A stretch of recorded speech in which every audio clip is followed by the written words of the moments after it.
today we will continue with dreams. We're going to be doing dreams part 2, and we'll first start with a small recap of what we did in dreams part 1. So dreams part 1 was really basically an introduction. What we did was we took science and the Torah, and we sort of not compared, but sort of saw what the difference was. We saw that science has a very big and confusing idea of what's going on with dreams. Freud says dreams can't tell the future. Then scientists said no, it can tell the future. And then science is going back and forth on how people remember dreams and what's the memory process behind dreams. So science is sort of back and forth. And the Torah says very simply from the beginning, which is actually going to take us the next 2 classes on exactly what dreams mean. We also spoke about the difference between dreams between demons versus dreams between angels, and we said one of the main criteria was that if you're dreaming and in your dream you're scared, that is a sign that it's a dream from a demon as opposed to a dream from a angel, right? Because for the purposes that God's sending you a dream, there's no reason to scare you. It's just information to give you information, as opposed to getting you scared in the dream. After the dream, that's something else that you could get scared. That you'll wake up and be like, oh, that's I'm pretty, whatever it is. Who wants to scare you? Why would he? Why would the demons? Yeah, because they're demons. Entertainment. But I'm serious, entertainment. That wasn't a joke. That was actually, they enjoy these certain things. Again, but they don't have free will as as humans do. But they do gain from that type of situations. Never met one, never planned on meeting one, so don't plan on asking one, but that's just the idea. The Torah speaks about it. Okay, so dreams part 2. So this is very important. We're going to first speak about the difference between real dreams and fake dreams, right? So there are many people that have dreams. Most of the time, dreams are fake, which means is you have nothing to worry about. But there are times that dreams are real. So now we're going to basically qualify as what is real versus what is fake. That's part 1. So first of all, who gets real dreams? The people that get real dreams are the people that are connected more spiritually, higher, closer to God, are the ones that are going to get more real dreams and more true dreams, which obviously makes sense. I'm going to give you a list of things now that are going to tell you the difference if it's real or if it's fake. However, if you have one, it doesn't necessarily, or even multiple of it, it doesn't necessarily mean that, it's for sure real. It's more likely that it will be real. Okay, so we're clear with that? It's not that it's for sure, it's more likely. Again, we're in our day and age, our knowledge of dreams as well as our knowledge in the secrets of the Torah has very, very much diminished from what it used to be. So number 1 is if you dream on Shabbat, it's more likely to be true, right? If you dream on Shabbat. If in the dream you know it's a dream, also more likely to be true. So which means that you're dreaming, and many people have this, you're dreaming and you're like, it's a dream and you're going to start flying, or you're going to start doing whatever it is that you're going to do. That is more likely that it's true. If a dream bothers you, you wake up in the morning and it really bothers you, whatever it is, it's also a sign that it is true. That's number 3 already. If a dream happens in the early morning hours, which means is that you wake up, it's like 6 a.m., the sun is up, and it's closer to the morning, that is again also more likely to be true, as opposed to if, let's say, you dreamt right when you fell asleep and you woke up like an hour later. Because of the REM and the sun. No. REM is science. Science originally said that you only dream in the REM sleep, and now they're changing that also. They're saying no, it's possible that you dream in non-REM cycles of sleep. So. The next thing is there's a few things that the Gemara in Brachot speaks about that says another true dream is your friend dreams about you, which means that they come to you and be like, I had this certain dream about you. That is also a sign that it's also a real dream. And also, if in the dream they interpret the dream for you, so they'll tell you a dream, and in the dream they'll say, by the way, they might not give you a chart and be like, okay, so this is what we're talking about, this is what you dreamt over here, and this is what's going to really happen. But you sort of wake up, you'll be like, that was a weird dream. I saw a mouse climbing up a rope, but I know what it means. Right? So they interpret it for you. Sorry, question. Going back to what you said about the friend. It's if the friend just tells you that she had a dream, or in your dream your friend told you that. No. So good. So it's your friend has a dream about you, not in your dream, because then in your dream your friend. Then it's more likely to be true. I had a dream about my friend who was getting married. Is it more likely that it's true? Possibly. Now the question is getting married in a dream a good sign? Stay tuned for the interpretations for next week. You'll see. Am I going to speak about that? No, we'll have to. But it hasn't happened yet. It's been like a while. Depends. We'll speak about it next week because it'll depend on what exactly you saw in the what part of the marriage ceremony you saw. So depends if it's there's certain parts that is a good dream and certain part that's a bad dream. I just saw her without the groom. Okay, so that's Her in her wedding dress. That's more good than bad, or wishful thinking. So, and anyways, we'll speak about it soon also, that the next thing is a real dream, is if the dream repeats itself. Sometimes it keeps on coming back again and again and again and again, right? And this you have to discern. There are certain people that have, let's say, post-traumatic stress disorder, which, let's say, they've been in the army and they keep on having this recurring things. That's a different situation. I'm talking about something that you don't have this great fear of and this great, but it keeps on coming back the same dream again and again. Also, more likely that it is real. And then we'll speak about there's certain things that are fake, and we'll speak about that in a few minutes. That's clear? All those things? Okay. You want me to go really quickly through it? Okay, so if you dream on Shabbat, more like just real. These are more likely real. Dream on Shabbat. In the dream, you know it's a dream.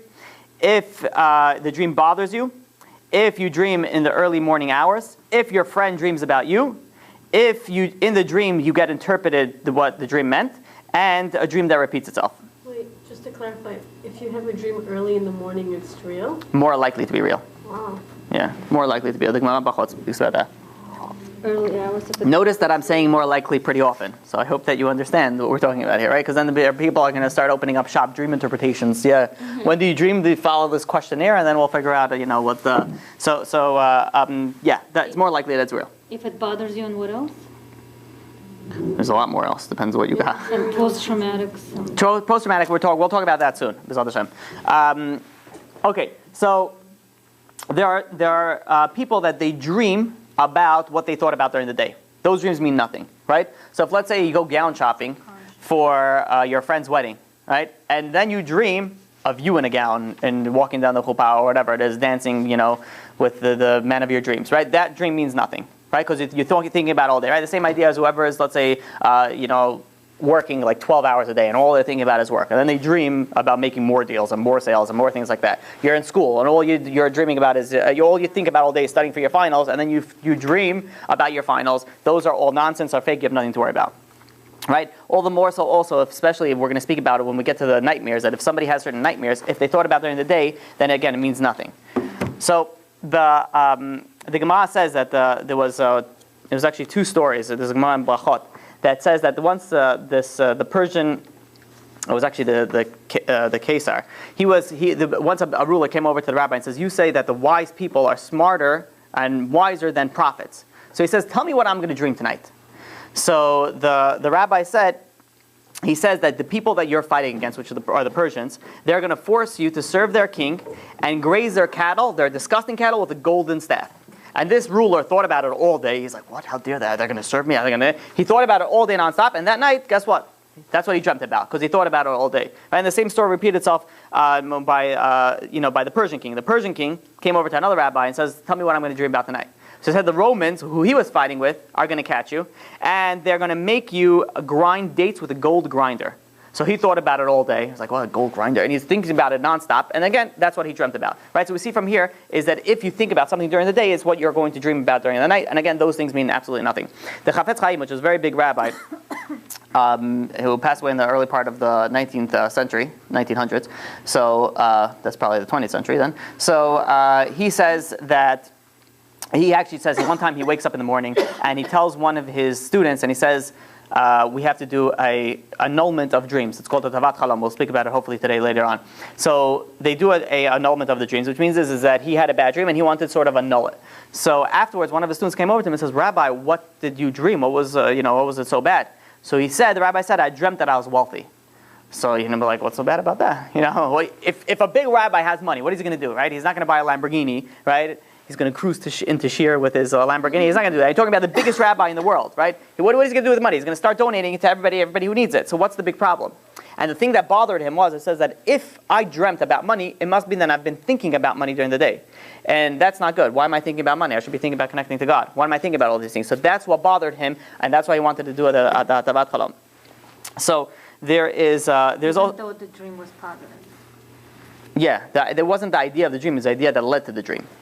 The dream means, yeah. So there's also something interesting that even, let's say you have dreams we're going to speak about that are fake, they mean nothing. It still tells you something about yourself. The Ramak says that you could have certain dreams. Let's say you thought about something all day, but if you dream about that, it sort of tells you what's going on inside of you, right? In Hebrew, whoever speaks Hebrew, chalom is a dream, chalon is a window, right? The difference is like an N and an M. if we could change it, in the end of the word. Chalon is a window, chalom is a dream. What's the connection? Is that the chalon, chalom, a dream, is the window to the soul. It tells you what's going on inside. So if you dream, you wake up and you dream about robbing a bank, and and this happens, a few times a week, then you have some serious issues to deal with, like why are you robbing banks in your dream, right? Or if you're dreaming that you're murdering people, whatever it is, right?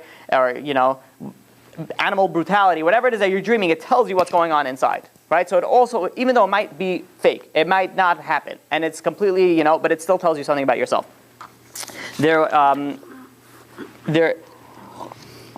guess to explain now the difference between, this is probably one of the most hardest parts was from when I put together these classes, and the classifications between real and fake dreams, because there's so many rabbis that they have their interpretation. So what I did was I took a bunch of the rabbis and I sort of made it one nice challenge, one big mix-up, and I'm going to try to give you sort of everything they say or most of them, what they say in something that's systematic and easy to understand. So, first of all, there are fake dreams and there are real dreams. So we spoke a little bit about what constitutes real dreams. Now, fake dreams. Fake dreams, we said already, that's something that you're thinking about all day. Additionally, besides that, if let's say there's something that you, had a big meal before you went to sleep, right? If you had a big meal and you fell asleep, that also can affect the dreams that you have. There are certain vapors that go out of the food when you start ingesting it. Those vapors go and they can rise into your brain and cause you doing weird dreams. Right? The Rab Nachman Rab Nachman Mibreslev says in Likutei Moharan 19, I believe, that he says that every food has a certain letter to it, and the order that you're going to eat the food is going to depend on the type of dreams that you have. So, for example, let's say you eat chicken and rice. The type of dream that you're going to have is going to be associated with the vapors that are associated with that chicken and that rice. So it's fake. Yeah, they're fake. Those are fake. So not only that, it also depends on the order that you ate them, right? Which means is that if you ate the chicken first and then you ate the rice, it's very different from that if you ate the rice first and then the chicken, right? The bottom line is that there are certain, if you go out to sleep, right, which the Rambam says, Maimonides says, he was one of the most famous doctors, right? He said that it's not healthy to go to sleep on a full stomach, right? We'll see if the nutritionist speaks about that, right? He's supposed to wait at least like 2 to 3 hours, right, before you fall asleep because it's not healthy. So if you do eat a big meal and you go to sleep and you have this wacky dream, most likely, especially in the beginning of the night, most likely it's fake. Now, of the real dreams, there is, besides the fact that a dream could be real, there's also another factor that has to come into play, and that's the interpretations, right? The Gemara says, the dreams go after the mouth, which means is that the way that it's interpreted is the way that it comes true. Now, this is a whole class in itself, which we're going to, B'ezrat Hashem, speak about the interpretations of dream, but the general concept is that the way that it gets interpreted is the way that it comes true. But you can't just start like, well, I dreamt about this. Well, I'm getting married next month. Usually interpreting everything randomly. It has to be according to the factors that come into play. There is the Yosef. When he had his dream, he dreamt that he saw symbolically his brothers and his parents bowing down to him.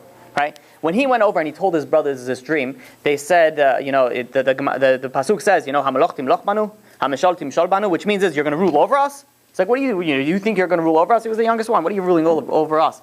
So the obvious question is they just interpreted the dream for him. He said a dream, they interpreted it. Why did they interpret it and that's how it would happen? He ruled over them. And that's why it came true, because they... So that's there's one opinion that says that's why it came true, because they interpreted it. So now the obvious question is, you're talking about the 12 tribes, right, which were geniuses in the Torah. So how did they not know that dreams go after the interpretations? But rather they did know. But they were mistaken, is that they thought that this was a fake dream. They thought that he was thinking about this all day. He was daydreaming all day about ruling over them. So they thought it was a fake dream. A fake dream interpretation doesn't mean anything. So you think you're going to rule over us? You think you're going to do that? You're not going to happen, because it's something that you're just thinking about all day. However, they were mistaken that it was a real dream. And a real dream, they interpreted, and it came true that they ended up bowing down to them, and he ended up ruling over them. Now, the thing is also that you have to come into understanding is, so you have over here, real dreams and fake dreams. And I said most dreams are fake dreams. So now, but you still shouldn't be like, okay, whatever, it means nothing. Don't worry about it. It doesn't, every dream is nonsense, and I don't have to worry about anything. There was once in the time of the Ben Ish Chai, which you're talking about a huge rabbi, Kabbalist, unbelievable, on unbelievable heights, lived in Baghdad.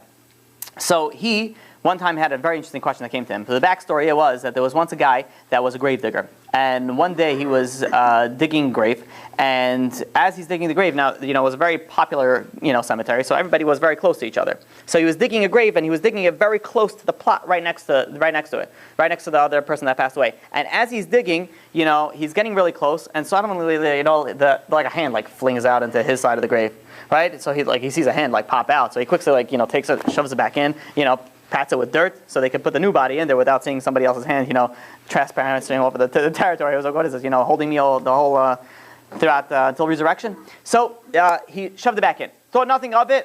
That night he goes to sleep. He has a very interesting dream. A woman comes over to the dream and she's like, she's really upset at him. She's like, how dare you do this to me? How dare you do this? He's like, who are you? He's like, I've never seen you before in my life. And she starts saying, he's like, no man has ever touched me except for my husband or my father. And he's like, excuse me, I've never seen you before in my life. I've definitely never touched you before in my life. I don't know what you want from me. And she was like, today, in the grave, you touched me. And he's like, what are you talking about? I touched you. Okay. He's like, this is a fake dream. In his dream, he's like, whatever, it means nothing. And she's like, no, it doesn't mean nothing. He says, I'm summoning you to court in heaven. So, right, which is not something you want to really get in a dream ever, right? So then he says, he's a smart guy. He's like, oh yeah, well, I'm summoning you to court in the earth.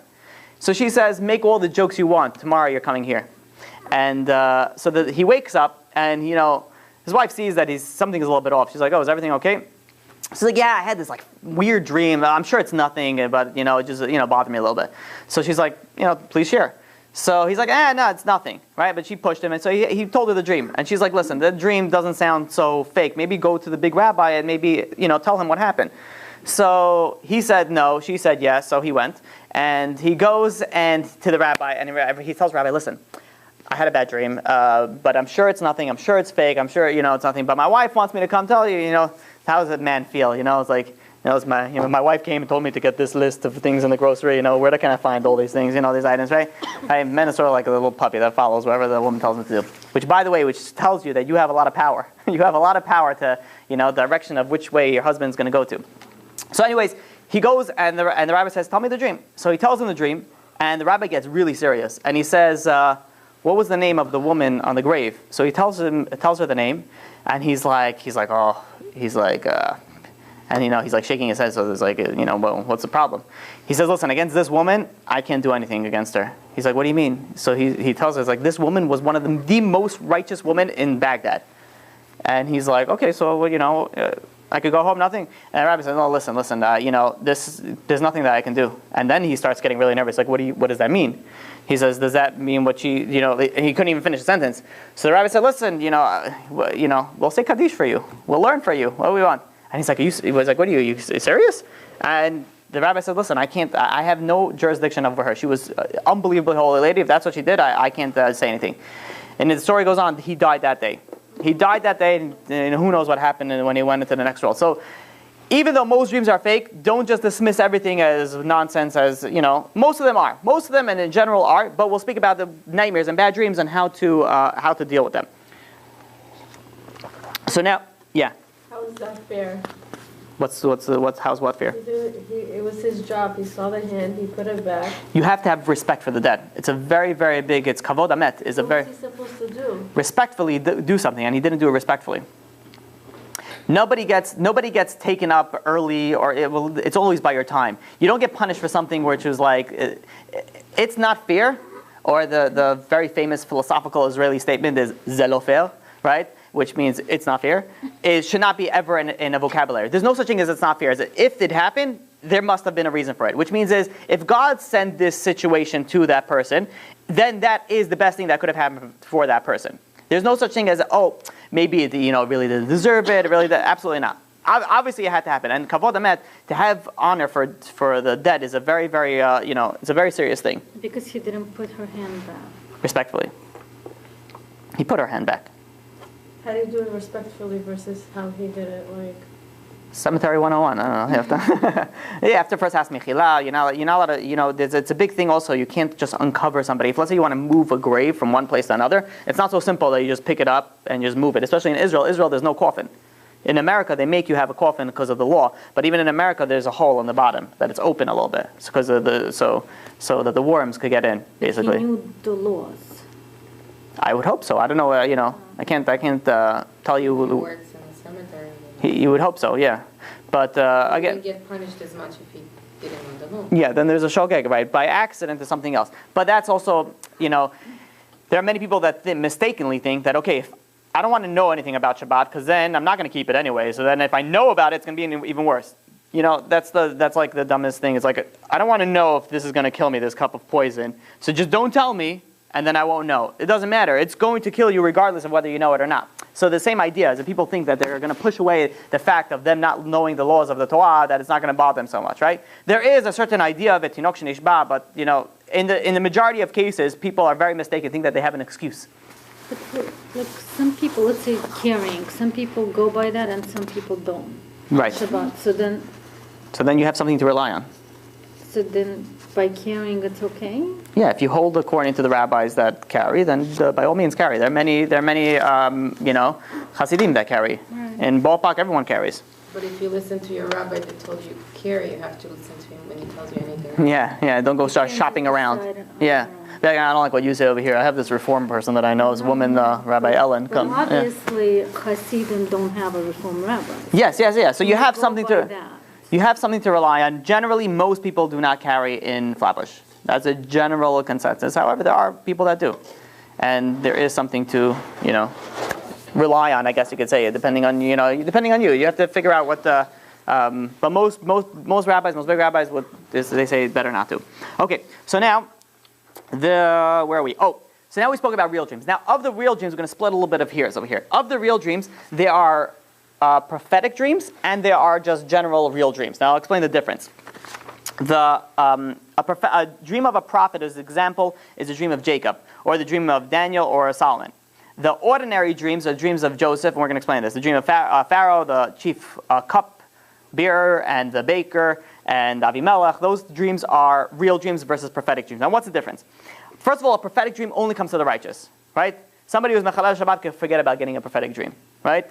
Unless maybe, like a Bilam situation. How do you discern if it's a prophetic dream versus a regular dream? And when I'm saying regular dream, I mean a real regular dream, not like a fake one.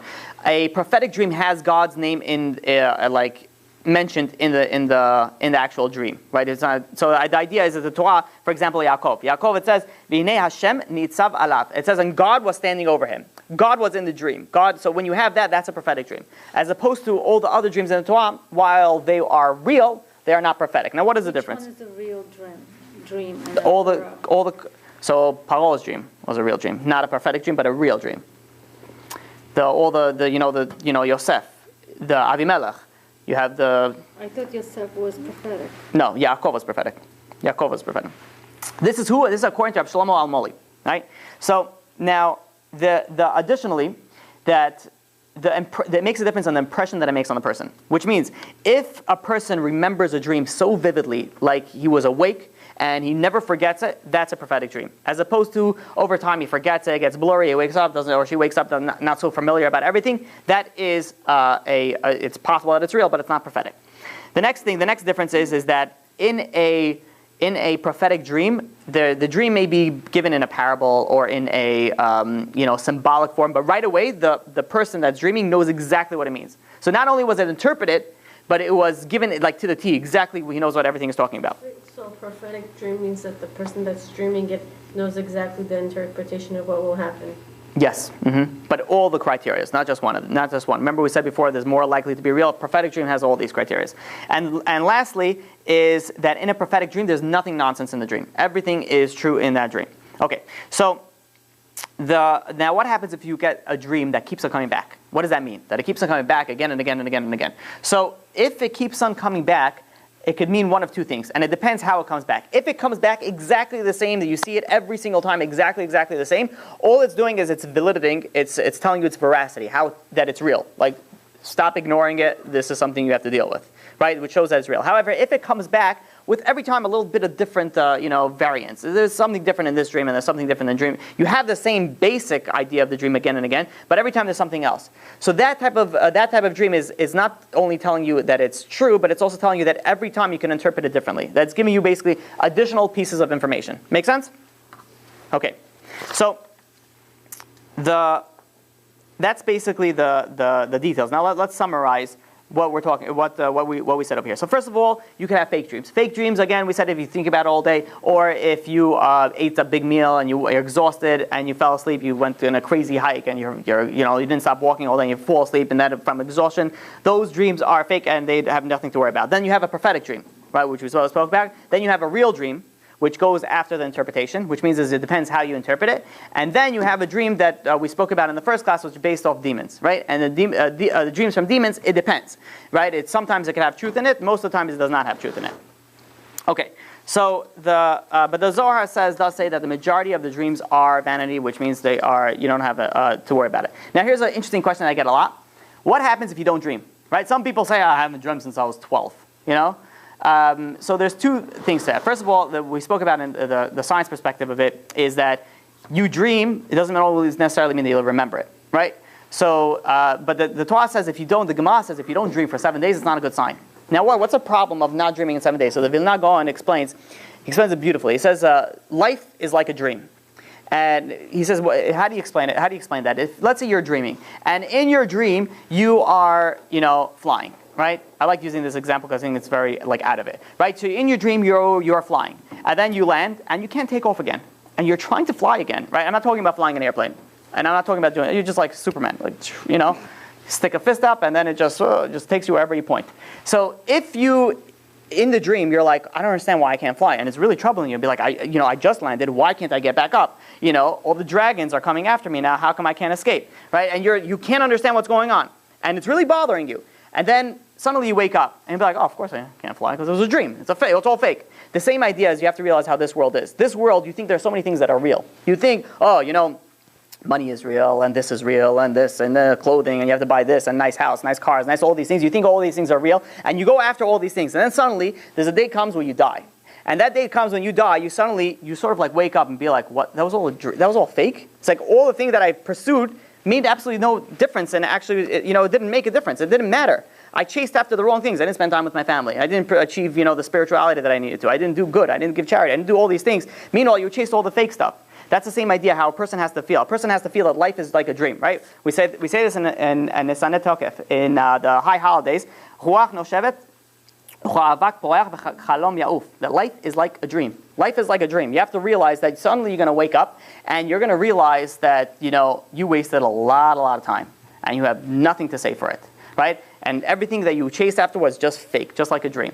They explain it also a little bit in addition. There was in the story of Yosef. So whoever doesn't know the story of Yosef, Yosef was one of the 12 tribes. He got sold by his brothers to Arabs, and the Arabs went and he eventually ended up in prison. Long story short, big twist, he becomes second to the king, right? And he rules over the entire kingdom. Now his brothers, it was a famine. Thank you. It was a famine, and they came and they needed food. So they stood in front of him, and the brothers are standing in front of the brother that they sold, but they don't recognize him because they sold him when he was very young. Now he's older. He sold him when he was 17. Now he's an older man, and they didn't recognize him. And then afterwards, the whole story goes forward, and he tells them, he says, "Ani Yosef od Avichai. I am Joseph. Is my father still alive?" And the brothers were shocked. They couldn't. They didn't even. It was just like a slap in the face. They'd be like, "How is that possible?" They thought he for sure died, or for sure was like, They never thought that he would be second to the king, right? The same thing happens when a person dies. When a person dies, they're gonna go up, and they're gonna say, you're gonna meet God, and God will say, "I am God. What did you do?" And you're going to be speechless. You're not going to be able to say anything. This is the idea that if somebody does, that Vilna Gaon explains, that if somebody doesn't have a dream in 7 days, it's a bad sign. You have to realize that life is like a dream. 7 days. The Gemara says, yeah. Okay. What if they don't remember and they did? How would you know if you did it? Right. So that's a whole different discussion in itself. Which, yeah. So let's say, generally, the way that science explains is that how do you remember dreams? If you wake up more frequently in the night, you are more likely to remember dreams. People that sleep straight through the night without waking up are less likely to remember dreams. Is that what the Torah says? The Torah doesn't speak about waking up in the middle of the night. The Torah says that you dream and you dream. That's it. There's no ifs, ands, or buts. But in any case, let's move forward. So we spoke about, I think we brought up this question once, is that someone had a dream about his friend. And in his dream, he told his friend that he won the lottery. I'm sorry, in the dream, he had a dream that his friend won the lottery. So he goes over to him the next day and says, "Hey, listen, buddy, I had a crazy dream last night that you won the lottery." So his friend's like, oh, really? That's pretty cool. And then the next day he's walking and he's passing by this lotto store and he's like, what? He had a dream. Let me try. Can't hurt. Pays a buck. He gets the lottery. And a few days later he finds out that he won. He actually won the lottery. And he goes and, he's going crazy. His whole life is changing. So his friend, hears about it. And you know what happens? All of a sudden you get a lot of new friends when you come to money, right? Everyone comes to me, oh, you remember me from third grade? And so he comes to be like, oh, finder's fee. Listen, I told you about the dream. Give me maybe a little cut. So he's like, oh, why not? It was just a dream. I probably would have won either way. And they were going back and forth. No, you have to give me something. He's like, no, I don't have to give you anything. So they brought this to the rabbis, Din Torah. They brought this to court. And they said, what is the person supposed to do? He admitted. He said, listen, he told me before I bought the lottery that I'm going to win. And that's why I went to buy the lottery. Do I have to go and give him some money? So the court ruled that he does not have to give him any money. He does not have to give him any money, but it'd be nice to, give him something. Give him, something, something a little bit. He doesn't have to give him half. Doesn't give him any percentage or in any means, form, or way. But he should give him something if he wants to. So the rule is that in dreams, there's a very big back and forth. Does it go according to halakha? Which means can you dream something and be like, okay, well, I had this dream, so that's from now on. This is how we're going to do things, right? So usually we don't do it that way, right? We can't do it that way. Now, there was once somebody that had a dream that in his dream his father came over to him and he said he hid money, and he hid a certain amount of money. He told him the amount of money. He told him where it's hidden, and then he added to him, by the way, this money belongs to charity, doesn't belong to you. Masal Shani, right in the time of the Beit HaMikdash. So he goes over to a rabbi. First of all, he actually finds the money, the same amount, in the place that his father told him in a dream. Right? And the father passed away. So he goes to the rabbi and says, listen, I found this, and do I have to give this to charity? Everything in his dream was real, right? The money was there, the amount that was, the location was there. Do I have to now go and give this money to charity? And the rabbi ruled you don't. You don't have to give it to charity. And the reason is because every dream has some nonsense into it. And you don't know, maybe that's the part that's nonsense. In halakha, we don't take stuff from dreams, right? We can't say, okay, you had this dream, from now on, this is kosher. That's it, because you dreamt that it's kosher. It doesn't work that way. Now, there is something very interesting that, and again, you have to have a strong background in halakha for this, so bear with me for 2 minutes. There's a law that if somebody makes a vow in a dream, when he wakes up, he should annul that vow. Now, the obvious question is that I just told you that dreams mean, you don't base anything on halakha of dreams. And now you're telling me, or I'm telling you, that dreams, if you dream in a vow, you have to annul it. So what's going on over here? So the Tashpetz in Chalek Bet Kuf Chaf Chet Tet, right? Which I'm sure means nothing to you, but maybe somebody else would actually want to look it up. There's a difference between if you have something that you make forbidden versus a monetary, right? There's an isul, that's something that's forbidden, and you have a monetary problem, right? So now what's the difference? A safek, if you're not sure if something's forbidden or not, what do? You don't do anything, right? Safek isul lechumra, which means if you're not sure if something is not allowed or not, you don't do it. Now be like, oh, let me try it, and I'll find out if it's not kosher, whatever, Yom Kippur will come, right? You don't touch it if you're not sure. Now, so if let's say you have a dream, and in your dream you're making a vow, it doesn't hurt anything to just go annul the vow. It makes no difference. However, if let's say you dream about a monetary value, right? The laws of monetary value is hamotzim chaver olav haraya, which means is if I come to this person and I say, you owe me money, so I have to prove that he owes me money. He doesn't have to prove that he doesn't owe me money, right? The proof of burden is on me. Make sense?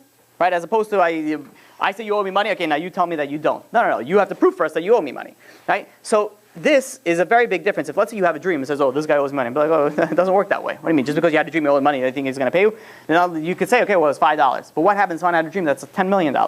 Right? So for that aspect, we don't go according to in halakha dreams. Now, to explain this back and forth, the Rabbi Mordechai Becher, I think, explains it very, very beautifully. He says that there was once a rabbi that somebody came over to him and said if this is kosher or not, and he says it's kosher. That night he had a dream that the prophet of Elijah the prophet came into a dream and offered him a nice plate of bugs, right? A nice Chinese delicacy. And he tells him, the chabad, enjoy. So he's like, oh, you're going to feed me stuff that's not kosher? So they answered him back. They said, oh, is it any more kosher than the thing that you told him today, that this Jew, he came over with the food and you said that it's not kosher? So it's just like this is not kosher, that's also not kosher. So he woke up really nervous, and he basically opened the case. He said that he opened up the case and said, listen, he realized that what he told that person that day was kosher was really not kosher. right? And he goes and he basically resigns the law, and he says it's not kosher. So it says in this aspect you could use the dreams for halakha, which means it's not to base anything off it, but rather you could use it to sort of reopen a case and okay, maybe I overlooked something. Does that make sense? A little bit. Forbidden, yeah. Okay. Now, how long should somebody wait for a dream? If let's say someone had a great dream, right? How long do you have to wait for that to be fulfilled? So the Yosef's dream took 22 years for it to be fulfilled, right? He was 17 years old when he had the dream. When he was 30, which is 13 years later, he stood in front of Paro. Then came another 7 years of famine, and then 2 years of plenty, which is a total of 9 years. 9 plus 13 is 22. When he had the dream, it took 22 years for him to actually come to dream into fruition, which means it's literally have an amazing dream, that it's real, it's vivid, everything matches the real, and you'd be like, well, it didn't happen yet. So you could wait up to 22 years for it to come true, right? So maybe in 22 years, your friend's going to get married. Bezrat Hashem, hopefully sooner. So now, there was once somebody that went over to Rabbi Chaim Kanievsky, and he had a dream on Rosh Hashanah, which was the high holidays, right? The day that it's decreed of what's going to be for the entire year. And in the dream, he was told that he was going to die this year. And this is a guy that's completely secular, right? There are people that are completely secular, and then there are people that are anti-Judaism and anti-everything, right? He was completely against everything. Rabbi Chaim Kanievsky? Rabbi Chaim Kanievsky was the rabbi that he went to. He wasn't the dreamer. He was this person went over to this rabbi. But he's religious. Yeah. He was the rabbi. The other person had a dream, and it came over to him. Yeah. So the other person had this dream. He comes over to the rabbi. He says, "Listen," he says, "I am very scared. I have, I had a dream, and in my dream they told him that he's going to die. He's not going to live out the year." So the rabbi asked him a few details, and he says, "Listen, you have to do tshuva." You said that it's a prophetic dream does not come to somebody who doesn't keep Shabbat. So right. So it could be a real dream. Real dreams can still come true. So the prophetic dream is very rare, but real dreams is very common. It's different. So it could still come true. So this person, yeah. I don't really understand the difference between a real or a fake dream. Like, I understand how you can find out what the difference is between the two, but like, what's the definition of a fake dream? Fake dream means that it won't happen. You don't have anything to worry about it. It's not going to come true. There's nothing. It's nonsense. It's basically your own thoughts going through your mind, and it doesn't mean anything. Oh, I see. So you have nothing to basically worry about. It's more about your psyche. Yeah, exactly. How do you tell the difference between a real dream and a prophetic? So the prophetic dream has 5 specific criteria. So if it has God's name mentioned in it, if it's so clear that if you're awake, and the 5 things that we spoke about earlier. Those 5 things are specifically for prophetic dreams. That all of them are. It interprets in the dream. Everything comes. All of them. As opposed to a real dream could have 1 or 2 of those. Prophetic dream is all. It's. Okay, never mind. Let's go. You sure? And prophetic dream, it will surely happen. Prophetic dream, yes. Not like you can change the interpretation. Right. A real dream also will definitely happen. Depending on the interpretation, you can manipulate that a little bit. And if you're in a little bit, like fake dreams, they don't happen, right? No, the fake dreams mean nothing. But like daydreams also mean nothing, by the way. Let's say somebody's having like a real dream, but it's like something that's kind of like a little bizarre. Right, so in real dreams, there's always something nonsense in it. As opposed to a prophetic dream, everything is real. Real dreams have some weird stuff going on. And somebody who's very well versed in these can figure out and could say, okay, this part doesn't mean anything, this is whatever nonsense, right? You riding on a unicorn means absolutely nothing, but then you saw this is possible. So it doesn't mean that if you see a dream that everything is going to come true. What if that bizarre thing is something that's consistent? So then it's symbolic. Usually it's symbolic. So it means, and most dreams are symbolic. Yeah. So they're not gonna. So that's where the dream interpretation comes into play. Like what certain things mean in a dream, what certain animals mean, what certain places mean, what water means, what fire, all these things. Okay. Okay, and does it depend on who interprets the dream? Like. You mean a righteous person versus a? Let's say like somebody's telling you about a dream and you say, "Oh, this is what it means," like, and you're just like a regular person. So if you're well versed and you know what you're talking about, then yeah, it's fine. Then that's how the dream would happen. Yeah, there were rabbis that in the Gemara that they used to go to people that weren't even Jewish. As far as I understand, Bahadya, I don't think was a Jew, but I may be mistaken on that. But they brought just regular people and they asked, and they went and they did an interpretation. Obviously, it's better to go to somebody who is shomer abri, a tzaddik, and righteous. It's more, a lot more powerful. Also, what's gonna come out from him. Good. Okay. So where were we? Oh, so this guy goes over back to the story where this guy had a dream that he wasn't going to live out the year. So he comes over to this rabbi and he says, and he's very nervous. And the rabbi says, you have to do tshuva. Right? This guy is completely not religious. So he's like, all right, what do I have to do? And big rabbis are not really, like, what do you mean? You have to do the Torah. What's the question? They're thinking, all right, let's do baby steps. I'll do kosher for about 6 years, and then Friday night for Shabbat for just about 4 years, and eventually when I'm 150, I'll probably keep the basics, right? The rabbi said, no, you got to keep everything, right? And all of a sudden they were becoming Italian mafias. They'd be like, Rabbi, come on, everything is a lot of stuff. I can't do it. So the rabbi said, listen. He says it's either all or nothing. I can't. You want to. I can't promise you anything. You want to do. You want to live? Tshuva. Come tshuva. He's going back and forth, and the rabbi wasn't budging. He was like, you have to do tshuva. So he leaves the rabbi. He's thinking, he's like, what am I supposed to do now? He's like, I don't want to die. So he calls over his wife, right, his secular wife, right? She picks up the phone and he's like, listen, honey, we're doing tshuva. He's like, well, ishtagata, what, you went crazy? What do you mean tshuva? Where's this coming from? So he's like, no, we're doing tshuva. We're becoming religious. All right? And then it becomes an Israeli, fighting match. Like, what are you kidding me doing tshuva? And he's screaming back, hey, we have to do tshuva. He's like, no, I'm not doing tshuva. So you don't want to tshuva, so I should die and you should get all my money? He's like, what are you talking about? So then he starts explaining the whole situation. He's like, listen, I'm putting my foot down. We're doing tshuva, right? And what happened? He did tshuva. 100%, 0 to 100, right? Everything changed for him. He was completely secular. He became completely religious, completely. Now you look at this story. This story, first of all, tells you that somebody should never say, I can't do it. It's too difficult. It's not possible. It's not happening. I cannot do tshuva. I can't. It's hard. And that's 100% nonsense. Right? You could do anything you want. If you're saying that you can't do it, it means that you don't want to do it bad enough. If you want it bad enough, you'll do it. Right? Don't tell you, okay, modesty is so hard, kosher is so hard, Shabbat is so hard. It's not so hard. You just don't want it bad enough. If you would want it bad enough, it would be done. Right? Anything you can accomplish. So here you see, now when people have these types of dreams, they say, okay, somebody came over to me with a certain dream. Doesn't matter what the dream was. And I said, you have to do tshuva. And he was like negotiating with this tshuva. And I'm like, listen, I'm not the writer of the book. You have to do tshuva. That's what the thing is. There's no back and forth. And he's like, I can't. I said, no, you could. You just don't want to. When you want to, you could. So it depends. This is very important for everybody that's coming more religious. And even people that are religious 100% from birth, they could always increase it. And no one should ever say, I can't do anything. So now what happens if you have a good dream? Right? If you have a good dream, what should you do about it? Okay, and we're going to have to go a little bit fast because we have a few more minutes and I want to accomplish also the nightmares. So if you have a good dream, what do you do if it's going to come true? First of all, don't announce it to everybody.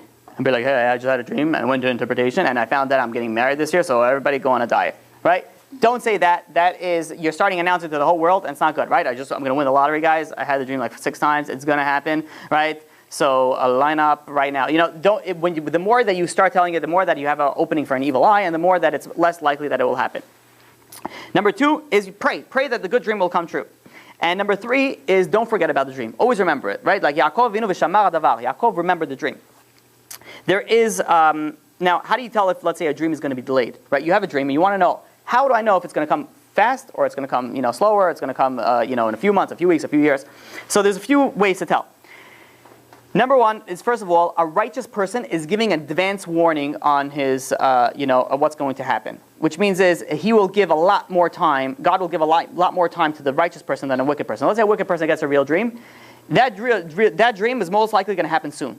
As opposed to a righteous person, God says, okay, you have time. Which means I love you so much. God loves everybody, but he says you're so careful and everything, you're getting more time. Which means I'm going to give you the dream many years in advance, so you could prepare for it for whatever the dream was. Additionally, and this is also why you see Paro's dreams, right? What happened? I think it was a delay of 6 months. The butlers and the baker, or the winemaker, their dream within 3 days, right? You have all these people. Yosef's dream, 22 years. You see, the righteous people had the dream that it took a lot longer for it to come true, versus the wicked people was very quick. And Yaakov's dream? Yaakov's dream was basically generalized for the Geula. It's still in the process. With the ladder. Oh, the ladder. Mm-hmm. and the angels going up and down. So the so there's also I also seen this in it's funny because I've only seen it here. I've never seen it in any other book. In Shlomo Al-Mali's book, he says it also depends on what day of the week you dream.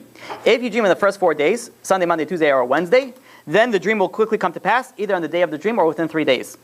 If you are seen on Thursday or Friday, it will not come to pass so quickly. It doesn't say the amount. But if they appear on Shabbos, then you'll know they'll be delayed. Right? And this is how he classifies them. That he says also, on Shabbos there's no delay. There is a delay. There's more delay, yeah. Additionally, if you see the dream very clearly, right?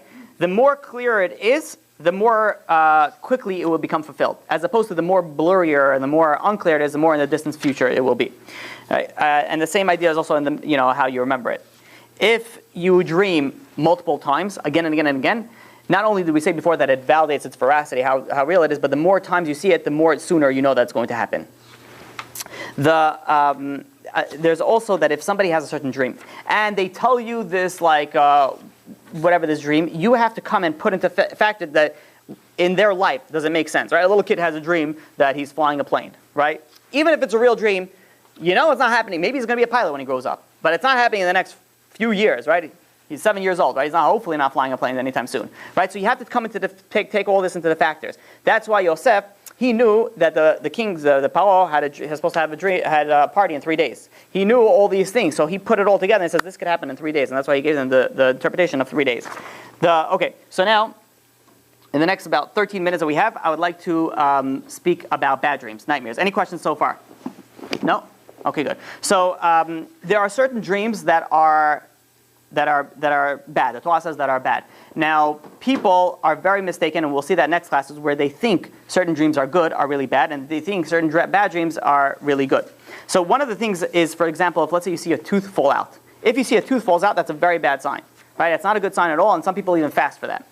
And also, more so, there's, first of all, this is, again, you didn't go to a dentist, right? And now, if I just told you that that's such a bad sign, and the whole ride home, you're thinking about, okay, I'm not going to dream my teeth fall out, I'm not going to dream my teeth fall out, and then you dream your teeth fall out, you don't have anything to worry about because that's what you're thinking about all day. But if, let's say, you aren't in a dentist, right, and you aren't doing your white strips, and you aren't doing anything that's associated with teeth, and you have this type of dream, it's not a good sign, right? Just randomly falls out. You're in the dream and it just pops out. Mm-hmm. Oh. There's it falls out in the dream. See someone else's. Oh, so that's yeah. So it depends. So that it comes into a factor of what happens if somebody else has a bad dream about you, right? I don't know if we'll get to that. Maybe next week I'll speak about it a little bit because there's a lot of halachot in that. So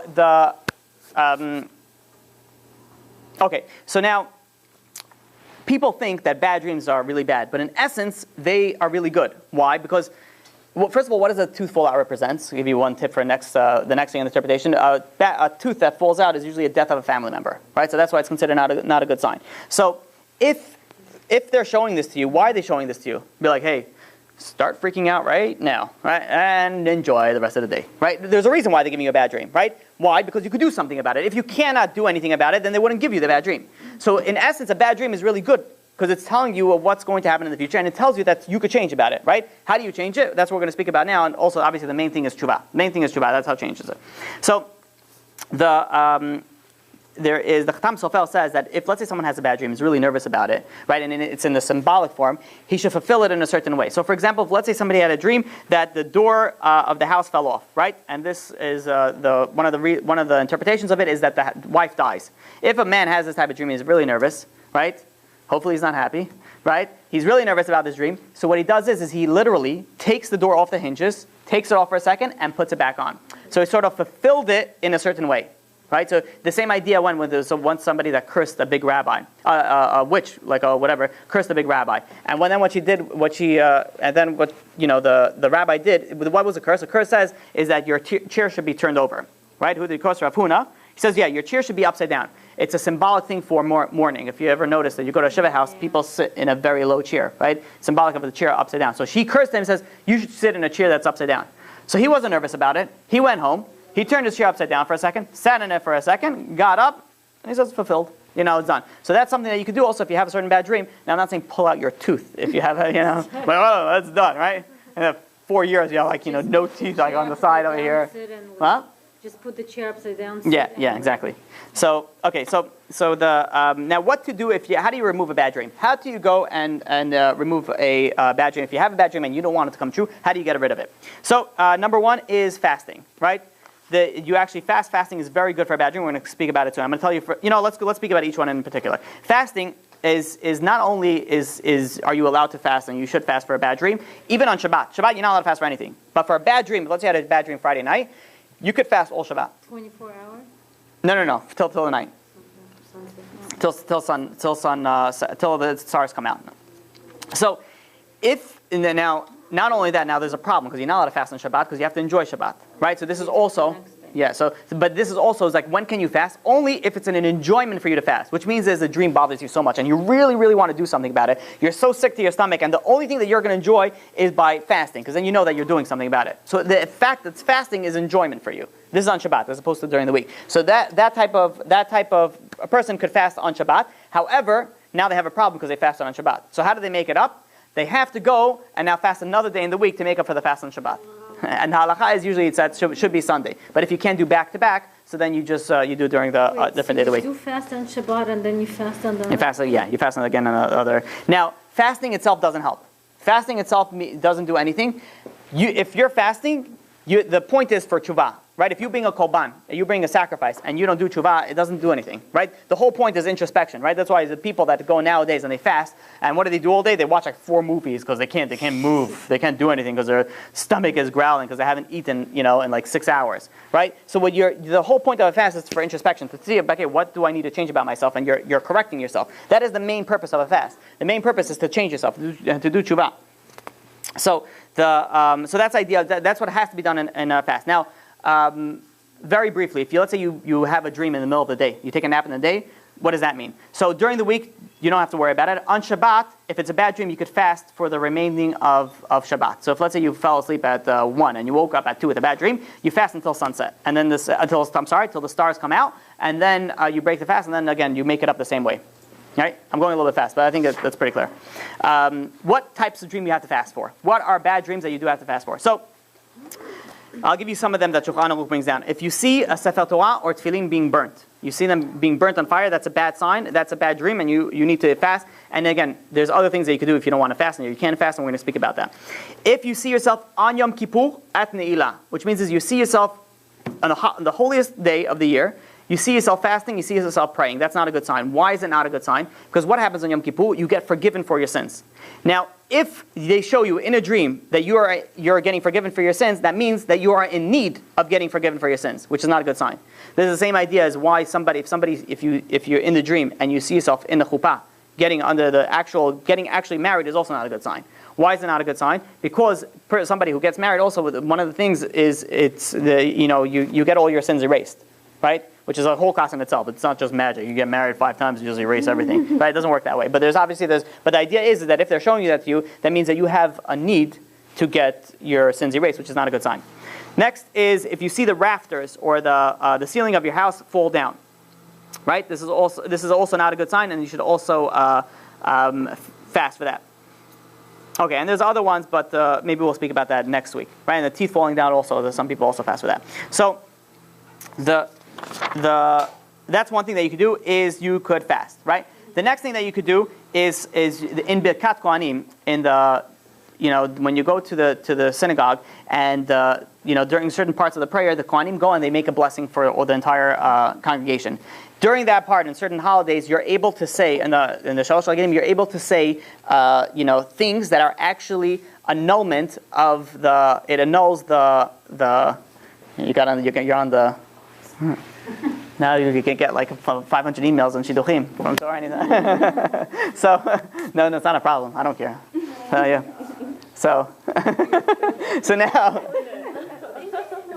no, you're good. Yeah, it's not that wide view. No, it's fine. I don't know. It's up to you. Now, so there is a. I lost my train of thought. All right, so Birkat Kohanim.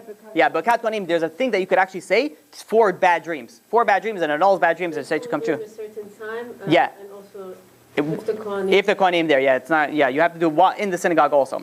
So. But in Spartak schools, they do it. Yeah, they do more often. Yeah, but I don't know if they do the actual. They say that actual prayer or not inside. They say Birkat Kohanim they say it all, every day. But the question, they don't say it every time that prayer. Yeah, I know Ashkenaz they do it. I'm not sure about Sfaradim. I think they don't say it on the weekday. Maybe I don't know when they have to look that up. But that's one thing. First of all, what is it? What do you say during that time? There's a certain prayer in the prayer book, and you say it. It annuls the prayer, annuls the dreams. You just say. You say that there's in the prayer book you see in the Birkat Kohanim there's a certain paragraph that you say when they start singing, and that's the part that you say it. Okay, so now it also says in Shir Shirim chapter 3 verse 7, and a few more minutes I have, right? Like 4. Okay, Yeah. So because I want to finish this. Oh, we're almost done. Really, almost done. The Birkat Kohanim, it says he named it not Birkat Kohanim. Birkat Kohanim. Sorry, he named it mitzatzor. One of the things that we say when we go to sleep at night in Kriyat Shema Lamita is Solomon, King Solomon, he had 60 mighty warriors sitting around holding their swords for fear of the night, right? That's what it says in the pasuk. Now, what does that mean? It says one of the explanation is what was they so scared about? They were scared about dreams, right? And it's interesting, why 60? Why the specific number of 60? And it's also interesting that 60 is also the amount of letters in Birkat Kohanim. So there's something to do with 60 over here, right? And there's also, we said that what's dream? Dream is 1/60th of prophecy. So you're taking all the 60th, and this is how you're annulling it through these things. There's something else that you can do is hatavat chalom. Hatavat chalom. If someone has a bad dream, what you do is that you sit down and you have 3 men that are, or you send, let's say, your husband or whatever it is, that you have 3 men that are standing up, and there's like a small prayer back and forth. You don't have to tell them the dream, but it's called hatavat chalom. It's in the prayer book. You say like a certain line, they say a certain line. It's basically an annulment of the dream. Where's that? It's in the prayer book, and it's called hatavat chalom. Hatavat chalom. Now, the main thing now, what a person should do. First of all, before we do that, let's speak about how to prevent bad dreams, right? People that have nightmares, and then we'll summarize quickly. Number one, if somebody has, and I've had many people that come to me that they have dreams, like scary, scary dreams, like demons dreams, and they're freaked out. They're like, what am I supposed to do?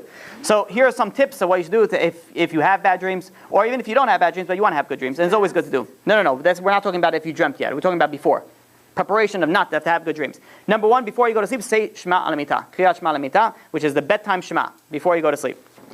In the morning, make sure you wash your hands. It's very important. Wash your hands 6 times alternating, right? 3 in each side. And the next thing is don't stress too much. People obsess about dreams, and their entire day is ruined, right? All day they're thinking about these things, and that's very bad because that's going to make you dream it again. Number one is because you're thinking about it all day, right? So you're not supposed to, don't stress about it. And also, this is also very important when it comes to little kids. Little kids that have bad dreams. I have people that call me up that had little, kids that had like scary dreams. Their mommy is dying, and this is happening, and this is and like really, really scary dreams. So the first thing that I tell them to do is, besides like all the saying all these prayers, number one is stop letting the kid watch all these movies, right? That's the number one thing that you should do. Kids, you have to understand that kids take everything very real. They see cartoon, they see it real, right? You ever realize, I don't know if I spoke about this over here, but kids don't understand sarcasm, right? I thought you have your son, right? And he is, you're going on a plane to let's say Israel, right? You're definitely going, right? You paid like thousands of dollars to go, and then the kid is not cleaning up his room, and what do you say? We're not going until you clean up the room. Well, guess what? If he's not going to clean up the room, you're going to go anyways, right? But they don't understand that. They say you're not going, so they think they're not going. They take everything very seriously. They don't understand sarcasm. They show them, well, Rabbi, it's just cartoons. Just cartoons are probably even worse, because cartoons are, people are falling from like buildings, and they just they get up, and they do this, and the little dust flies off, and then they just walk, right? And you have the cat chases a mouse, right? And the entire show is them trying to kill each other. Nice, it ends off with a nice little tune, and good night, right? And then you send the kid to bed. And what do the kids see? A cat smashing over a mouse. A mouse is setting up all these traps, doing all these crazy things. I know I'm talking about I don't know what's going on nowadays. I'm talking about Ben and Jerry, whatever it's called. Tom and Jerry, Ben and Jerry's ice cream. Yeah. So also can have nightmares if you drink a lot of that. So, but the idea is that you put all this nonsense in them. It's going to make you have bad dreams. Stop letting them watch it. I told this guy. It's like, maybe we could do something else. Why does he want to? Free babysitting is very easy. Just plop a kid in front of the TV. Yeah, enjoy. Let the TV raise you. Right? 4 hours a day, you go watch whatever it is that the nonsense are going to put in your brain. So. That's number one. Now for adults, there's some adults that they enjoy scary movies, right? Which is also completely, stop. You don't want to have bad dreams. Stop watching movies in general because it's not good in general. But I'm saying you have watching all these horror stuff. Obviously, you're not going to have good dreams. So that's also very important in order to stop to having all these types of nightmares. Now, let's say somebody had this type of nightmare. So what I always usually say is, if let's say you're not sure, is it bad or is it not? The best thing that you could do, and it's a win-win situation on all sides, is do some tshuva. Do something. Take upon yourself something. Take upon something that you could deal with. Take upon something that you could handle, and stick to it. And say, listen, the thing that happened should turn from a bad dream to a good dream. And now I'm going to be extra whatever. And you take upon yourself extra and kosher, making a blessing, more modest, whatever it is that you know that you need to do. And additionally, is if let's say you really want to fast, but you can't fast, what you could also do is redeem that with money. How much money would have cost you to eat that day? You could put that into charity. Right? And then obviously that has to come association with tshuva, with repentance. And that's the bad dreams that they come, they're obviously telling you something. What are they telling you? Wake up. I'm telling you this thing in the dream. Why? So that you should wake up and you should change yourself. If you do that, B'ezrat Hashem, you don't have anything to worry about in the dreams. Any questions? Yeah.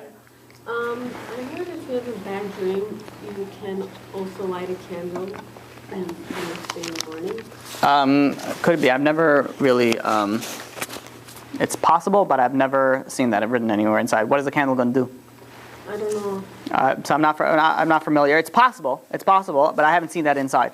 So, If you see someone who passed away, for people that pass away, yes, they do in the dream. Like if you have a bad dream, like you wash your hands in running water, you say it and you change the ending to something positive. Is that like? My mom, when she has. Oh, really? So some of these things, right? So this is where you might be borderline on superstition stuff. So there's things that are real, and then there's things that people make up to make them feel better. I don't know. This could be real. Because washing your hands is an important thing also. After cemetery, maybe you wash hands. That also, yeah. You're also supposed to wash your hands also after this. Yeah, there's washing hands is very important in halakha. There's a bunch of places that you have to wash your hands. If they do it fakely, the fact that they think it's going to change. Psychologically, it'll help them. Yeah. Doesn't necessarily mean that it actually will help. It's like saying this is not poison, this is not poison, this is not poison. It didn't change, right? Well, Baruch Hashem, I hope it's not poison, right? Whoever reported for me. It's on camera. So, no, chas v'shalom. But the idea is that there are certain things that, yes, it does work, and it's called a placebo effect, and that people actually use it, and it actually works, right? You give someone a pill, and what it is a vitamin C. When I was younger, maybe I was like 7, 8. So I was in Israel for a certain fast day, and my sister bought for my younger brother a certain pill that helps fast. I don't know if it does or doesn't help fast, right? And I was like, wait, I want one also. And she didn't have one. So she went and she just took a random vitamin, and she gave it to me. And I took it, and I was like, oh, this is amazing. It helps so good. I'm fasting so good. Right? It's all placebo. It's all in your mind. So it's very possible all these things are very all in your mind. But what I'm telling you is not all in your mind. It's real. It's Torah. So it's possible that it's real, but I had never heard of it. I've never seen it. So 1 is teshuva, 2 tzedakah, and 3? Tshuva again. And 4 tshuva, and 5 tshuva, and 6 tshuva, and 7 tshuva. Tshuva is the main thing. Tshuva is the main thing. All right, you got to repent. They're sending you bad signs for a reason, right? Bad things happen for a reason. Sending bad signs, everything for a reason. The main reason is wake up, do something. It's basically someone has, you're driving this like go-kart, and there's, you're driving a regular car, and they have these bumps on the side of the road on the highways. If you veer a little bit too much, it's like the whole car like starts shaking. You know what I'm talking about on the highway? So what do you do? Like you're falling asleep, you're doing let me turn a little bit more off, so I'll be in between those. No, you fix yourself to put yourself back on the straight line, and that's how you can fix it. These are the same thing: bad dreams, suffering, all these certain things that happen. They're happening for a reason, all to get you back on the right path. That's the simplest and the most truest answer that you could have. However, bad dreams on Shabbat, they mean the same as the weekday? So again, if it's one of the signs that's being more real on Shabbat. Or even if it's bad, so most likely will happen. Yeah, Shabbat is more likely to be real. So in that case, you should fast. Fasting nowadays, most people can't usually handle it. If somebody could handle it, then by all means. But the other things are just as important. If you could handle it, fine. If people are fast, it's much better. The tshuva part is the most important part, right? Fasting is also, it's extremely important, and it helps. The Torah speaks about it. But the best thing is if you have such a bad dream that you're really contemplating fasting, it's always good to go to a rabbi and say, what should I do? Because it's very possible it's a good dream. You just don't know. In which case you said it's okay to fast on Shabbat because of the bad dream? If it's an onik for you, which means if you're going to enjoy the fasting. But then you're going to have to fast. You have to make it up. Any other questions? Good. Hazak Baruch.